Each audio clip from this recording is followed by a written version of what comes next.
Eu estava no trânsito, carro parado, aquele trânsito de fim de tarde que não anda. Do lado direito, um condomínio de alto padrão. Muro alto, câmera, guarita, jardim cuidado, casas que você não consegue ver direito de fora. Só uma janela aqui, um telhado ali, uma garagem, com 2 carros que valem mais do que tudo que eu tinha guardado na vida. Eu fiquei olhando, não com admiração, com aquela coisa que fica atravessada no peito e que você não sabe nomear direito. Não é inveja, é incômodo. É a sensação de que existe um jogo acontecendo e que você não está jogando ele. Que existe um nível de vida que outras pessoas acessam e que você, por mais que trabalhe, por mais que se esforce, continua do lado de fora olhando pelo muro. Eu tinha 40 anos, carro 2013, conta no limite, filho em escola que mal conseguia pagar e uma carreira que me ensinaram que era sólida, sólida. Essa palavra me incomodava naquele trânsito, porque sólido é o que não muda. E o que não muda é o que não cresce. E eu estava sólido há anos, no mesmo lugar com os mesmos números, com os mesmos planos que nunca saíam do papel. Naquele momento, eu fiz uma pergunta que demorei para ter coragem de fazer. Qual é a mudança de mentalidade que você precisa ter para jogar num nível diferente desse? Não respondi na hora.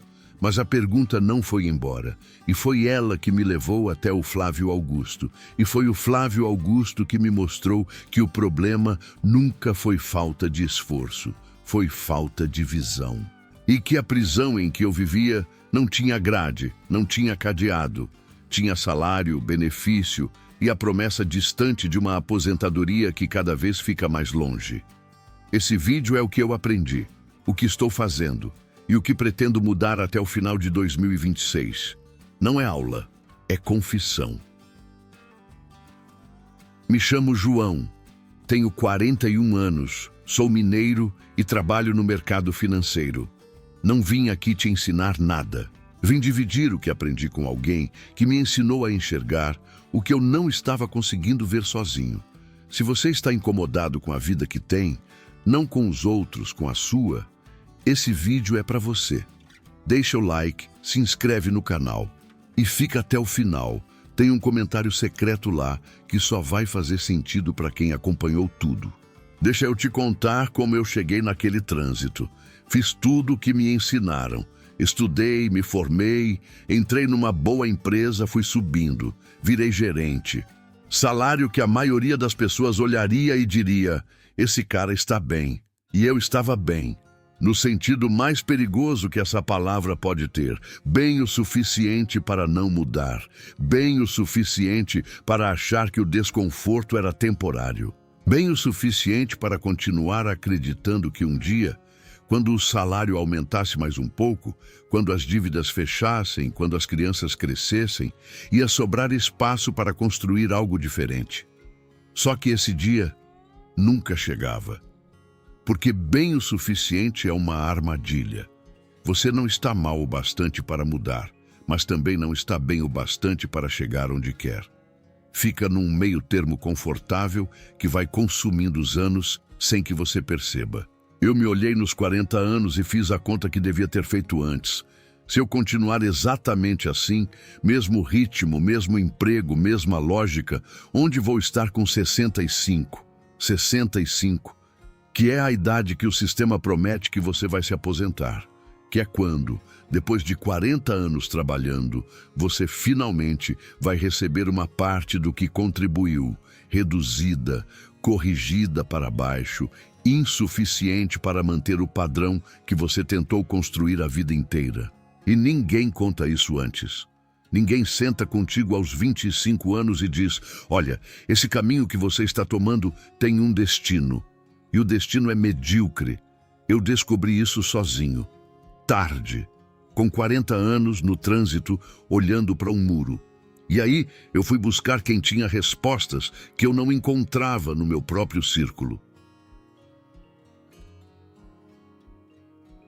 A primeira coisa que o Flávio me ensinou: você está preso e não sabe. Eu ouvi o Flávio Augusto falar uma coisa que ficou na minha cabeça por dias.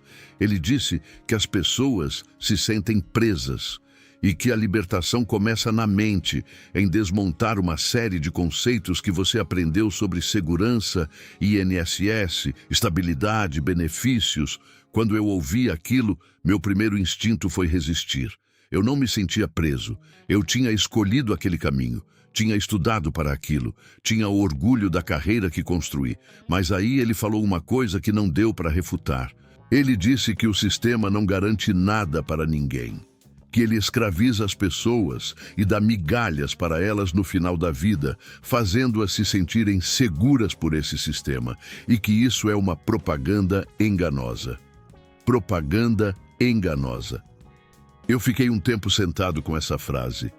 Porque quando eu parei para olhar com honestidade o que o sistema realmente me oferecia, salário que aumentava menos do que a inflação nos últimos anos, plano de saúde que cobria o básico e negava o resto, estabilidade condicional que durava enquanto a empresa não decidisse reestruturar, e a promessa de aposentadoria lá no horizonte, cada vez mais distante, cada vez mais magra. Era isso. Era o que eu tinha trocado a autonomia da minha vida. Flávio tem razão quando diz que não são grades visíveis que prendem as pessoas. São algemas no cérebro. A crença de que você está seguro onde está, que o risco está lá fora, que empreender é arriscado demais e que o emprego é proteção. Só que quando você vira isso de cabeça para baixo, qual é o risco real? Depender de uma estrutura que não controlo, que pode mudar as regras quando quiser, que vai me devolver uma fração do que eu contribuí quando eu não tiver mais energia para recomeçar. Esse é o risco, e eu estava dentro dele achando que estava protegido. A primeira coisa que eu fiz nos 30 dias foi parar de chamar minha situação de segurança. Ela tem outro nome: dependência. E reconhecer isso foi o começo de tudo. O que eu fiz? Escrevi num papel o que acontece com a minha vida se o emprego acabar amanhã. Quanto tempo sobrevivo? O que tenho que é meu? O resultado foi desconfortável, e era para ser. A segunda coisa, você não vai enriquecer economizando, vai enriquecer ganhando mais. Essa eu resisti bastante, porque eu cresci numa cultura de economia. Minha mãe guardava dinheiro, meu pai controlava cada real. Fui criado acreditando que quem guarda enriquece. Só que o Flávio fala uma coisa direta sobre isso. Ele diz que ninguém vai ficar rico economizando, que você vai ficar rico ganhando mais, e que para ganhar mais só existe um jeito: vender. Vender a si mesmo para um emprego melhor, vender um produto, vender um serviço, vender uma ideia. Mas vender, sempre vender. Quando eu ouvi isso, me lembrei de uma coisa. Toda vez que minha renda aumentou de verdade na vida, foi porque eu vendi alguma coisa. Uma promoção que precisei negociar, um projeto que precisei apresentar, um resultado que precisei demonstrar. Nunca foi pela economia, foi sempre pela venda. Só que eu nunca tinha nomeado isso assim. Nunca tinha entendido que vender era a habilidade central, que sem ela, a economia que eu fazia era só uma forma de atrasar o problema, não de resolver. Flávio fala que venda é uma arma, que é uma faca que corta a corda que te aprisiona, que é a chave que abre a algema da escravidão do sistema. Eu achei exagerado da primeira vez que ouvi. Mas quanto mais eu pensei, mais fez sentido, porque o cara que sabe vender não depende de uma única fonte de renda. Ele pode gerar recurso de formas diferentes, pode se reposicionar, pode criar, pode crescer sem precisar esperar que alguém acima dele decida que ele merece mais. Eu passei 30 anos sendo bom empregado e péssimo vendedor da minha própria vida. Sabia entregar resultado, mas não sabia cobrar o preço certo por ele. Não sabia me posicionar. Não sabia criar oportunidade fora da estrutura que me cercava. Nos 30 dias, comecei a estudar vendas de verdade. Não técnica de abordagem de cliente. A lógica de vendas, como criar valor, como posicionar o que você tem, como fazer alguém querer o que você oferece, é desconfortável para quem foi criado achando que venda é coisa menor. Mas é o desconforto certo. O que eu fiz? Identifiquei uma habilidade que tenho e que alguém pagaria para ter acesso. Não montei um negócio, só identifiquei. Esse foi o exercício do dia, simples, revelador. A terceira coisa, aceite a responsabilidade. A culpa é sua, e isso é bom. Essa parte vai incomodar algumas pessoas. Mas eu preciso falar porque foi a que mais me transformou. O Flávio é direto nisso.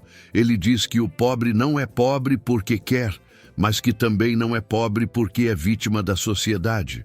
Que ele é pobre porque não tem o conhecimento necessário para sair da pobreza. E que quando a pessoa aprende as coisas certas, ela muda de vida. Mas tem uma implicação nessa lógica que ele não suaviza.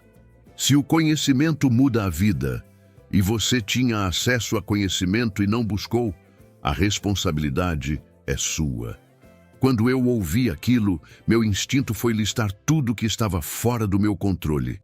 A economia do país, os juros altos, o custo de vida que cresce, a estrutura corporativa que limita. Tinha uma lista enorme de fatores externos para apresentar como justificativa. Mas o Flávio faz uma pergunta que destrói essa lista. Você está incomodado ou não está? Se você está incomodado com a vida que tem, você sabe que algo precisa mudar. E se você sabe que algo precisa mudar e não está mudando, quem está segurando? Não é o governo, não é o sistema, é você. E eu estava me segurando há anos, com o conforto do suficiente, com o medo do risco, com a crença de que o momento certo ainda não tinha chegado. Assumir responsabilidade não é punição, é libertação. Porque quando a culpa é da circunstância, você não pode fazer nada, só esperar que a circunstância mude. Quando a culpa é sua, você pode agir agora, não amanhã, não quando o cenário melhorar, agora. Nos 30 dias, eu parei de reclamar do mercado financeiro mudando, da IA ameaçando minha função, dos juros que não deixam sobrar nada. Não porque esses problemas não existem, existem, mas porque reclamar deles não muda nada. E o tempo que eu gastava reclamando era tempo que eu não estava usando para construir a saída. Aceitar a responsabilidade foi o movimento que desbloqueou tudo o que veio depois. O que eu fiz? Escrevi uma lista de coisas que eu atribuía ao externo e que, na verdade, eram escolhas minhas. Foi longa e foi necessária. A quarta coisa, o incômodo não é fraqueza, é sinal. Tem uma coisa que o Flávio falou numa entrevista que eu ouvi umas 3 vezes. Ele disse que quando ele estava com 23 anos, olhou para a fila do banco e falou para si mesmo: "Nunca na minha vida vou estar aqui." E que honrou essa frase pelo resto da vida. Não foi um plano elaborado. Foi um incômodo que virou decisão. Eu conheço esse incômodo. É o que eu senti naquele trânsito olhando para o condomínio. Não é inveja. É a percepção de que existe uma distância entre onde você está e onde algo dentro de você sabe que você poderia estar. E que essa distância está crescendo em vez de diminuir. A maioria das pessoas abafa esse incômodo, muda de assunto, coloca uma série para assistir, sai para jantar, vai para o próximo final de semana. O incômodo volta, você abafa de novo.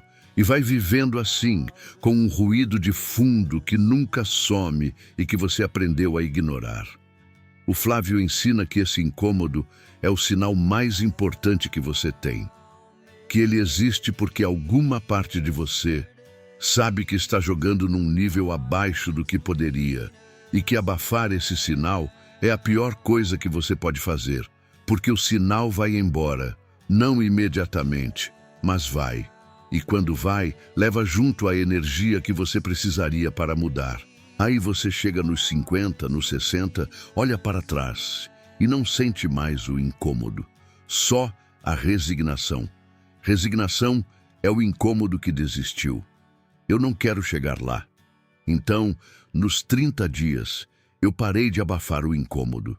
Parei de me convencer de que estava bem quando alguma coisa me dizia que não estava.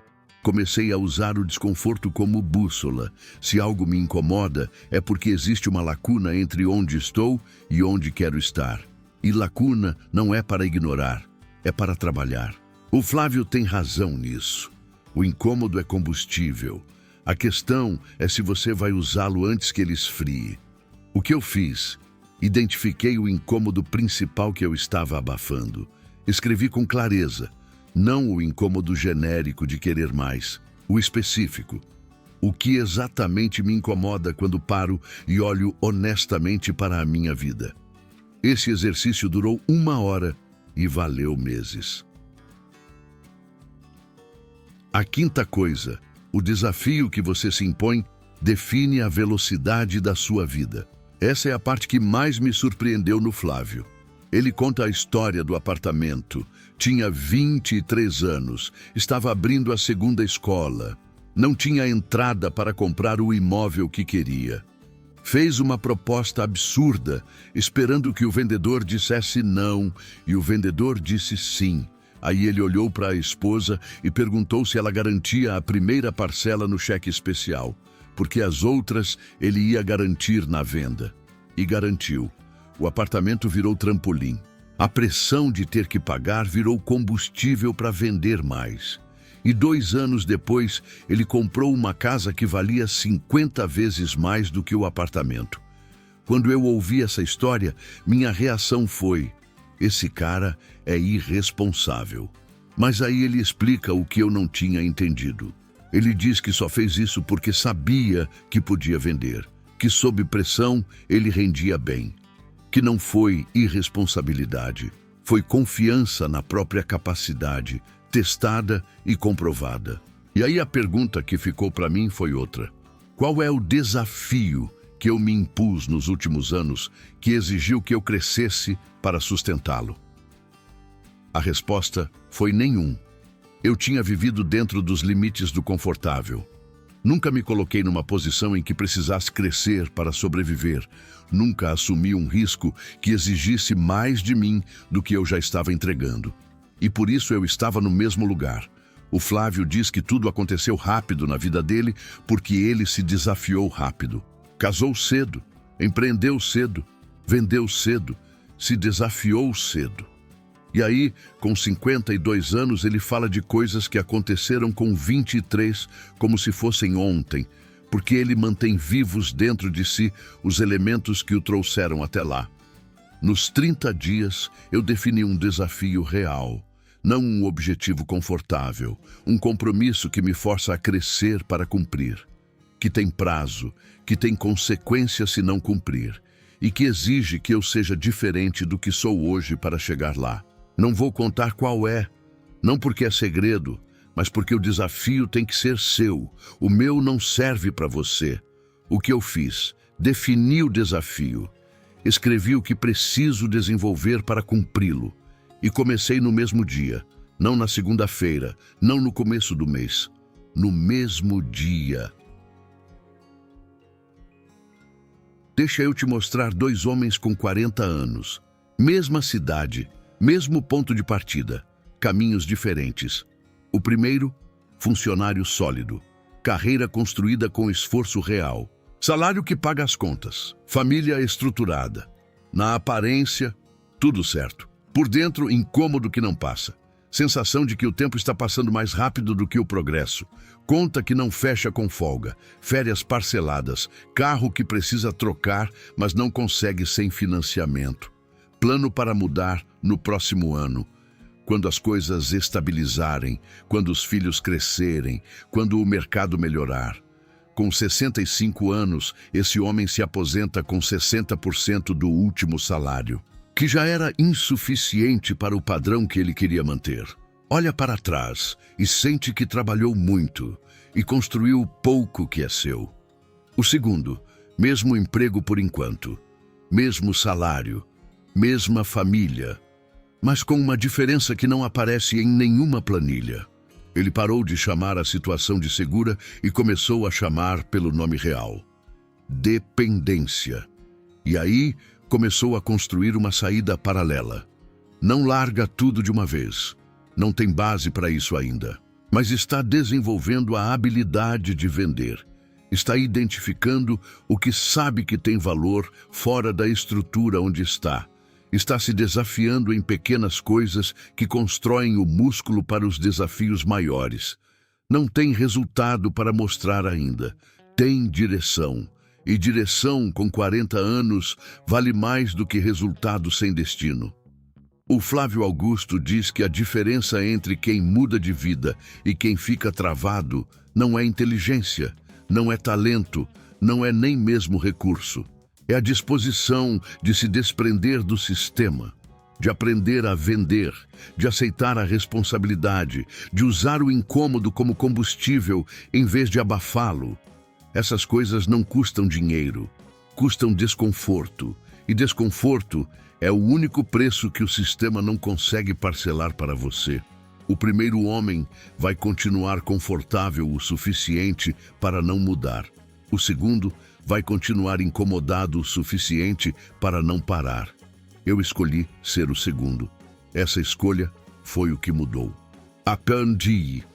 Eu não tenho uma história de transformação completa para te contar. Tenho 41 anos, ainda trabalho no banco, ainda estou no meio do processo. Não vendi nenhuma empresa, não comprei nenhum apartamento com cheque especial, não tenho número impressionante para colocar aqui no final. Tenho uma coisa só: clareza. Clareza de que o caminho que eu estava seguindo tinha um destino que eu não queria.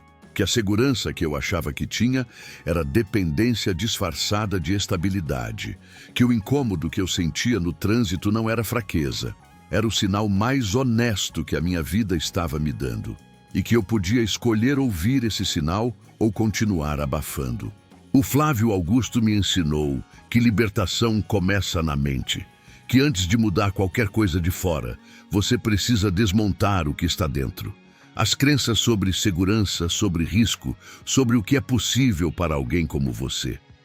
Eu ainda estou desmontando. Não é rápido, não é linear. Tem dias que o sistema puxa de volta com tudo que tem, com conforto, com medo, com a voz que diz que você já passou da idade, que é arriscado demais, que talvez não seja para você. Mas tem uma coisa que aprendi que não volta atrás. Uma vez que você vê a prisão, não dá para fingir que ela não existe. E eu vi. Então, esse ano, em 2026, eu me comprometo com uma coisa simples. 30 dias fazendo o que aprendi. 30 dias sem abafar o incômodo. 30 dias construindo algo que é meu, por menor que seja. Se você está naquele trânsito que eu estava, parado, olhando para um nível de vida que parece distante, com aquele ruído de fundo que não some, esse vídeo foi para você. Não para te motivar. Motivação passa. Para te incomodar o suficiente para você não conseguir voltar para o lugar onde estava antes de assistir. Se esse vídeo fez sentido para você, deixa o like, se inscreve no canal e manda para aquele amigo que está com 40 anos, achando que ainda tem tempo suficiente para começar depois. E escreve nos comentários a frase secreta de hoje. Minas Gerais com mentalidade de dono. Quem ler vai achar que é receita de culinária regional ou erro de digitação. Mas nós vamos saber que você entendeu que clareza vale mais do que conforto. E que 30 dias fazendo o que você já sabe que precisa fazer muda mais do que 30 anos esperando pelo momento certo.